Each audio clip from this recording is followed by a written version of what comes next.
One photon has trillions of beams of light within one proton. One cell has 1,000 structures within one cell. When you think of us, our body being the temple of the Most High, made in the image and the direct image of Him.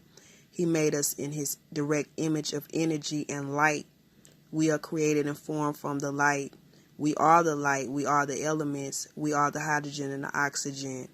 We are the protons, neutrons, and electrons, the neurons. We are the nerves.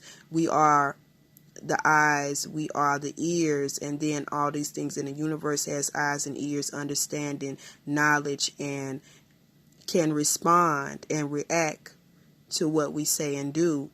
And we're primarily water. Our mind is primarily water. And our genetic makeup is of water, is of light, is of waves and air, of molecules and particles. And these particles make up the light and make up the body, make up the temple. And it's like a cell has thousands of structures within one structure, like 1,000 buildings within one building, but yet adding on to the next building and completing it and making it whole. And one whole body connected to another whole body makes another whole body. And it's and everything is everything. You know, like Lauren said, you know, it's all connected.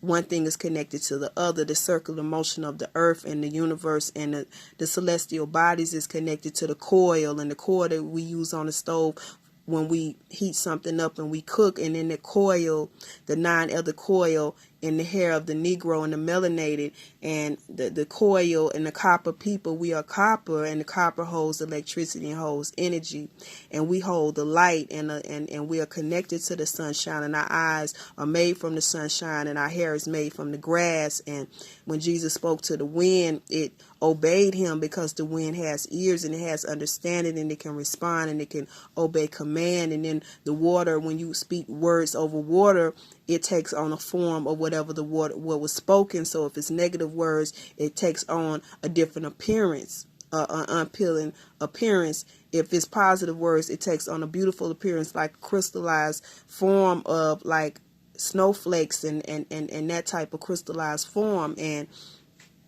when you connect all of this and you plug into the earth as if like a plug to a socket, and you understand that you are one with it and you are connected to it, and the universe is your family, and the grass on the ground and the earth is a part of you, and you are a part of it, and you are kin to it, then you go to a higher state of consciousness while in the physical body, instead of having to transfer into another type of energy. And when this light becomes you in the physical body, that is the light battle, the transfiguration. And when you go from one place to the other rapidly with the speed of light, that is teleportation, and which is where transportation came from. And you know, the telephone came from telepathy, and flying came from the plane came from flying, because we already have these abilities. And these superheroes that you see, you know, on cartoons and on movies and stuff, these abilities that they have came from our abilities. The computer would not move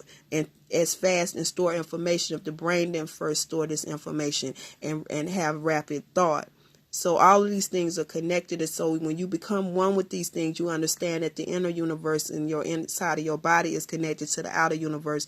And it looks the same way. It's made in that same image of the same energy, the supreme energy, the supreme identity, the supreme mind, state of mind and state of thought, because thought is the seat of all reaction and action. And when you connect all this stuff and integrate all this stuff together, all these energies, all this knowledge, then it creates power. And the greatest power is love, and vibrating at the highest frequency is peace and unity.